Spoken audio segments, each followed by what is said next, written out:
If you want to set a photo as a wallpaper on Redmi A7 Pro, all you have to do is you need to go to the gallery.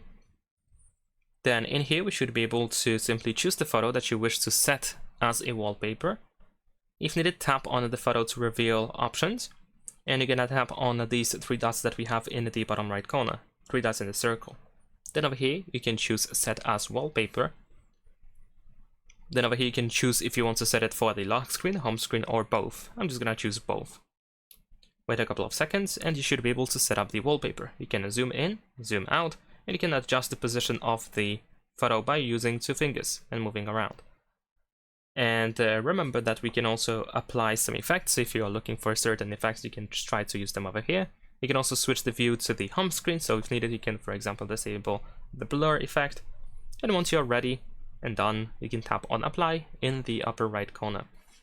And that is pretty much all. Let's wait for the result. We're gonna go back to the home screen just in a second to see if it works. There we go, applied successfully. Let's go back, and there we go. That's pretty much it. Leave a like and subscribe.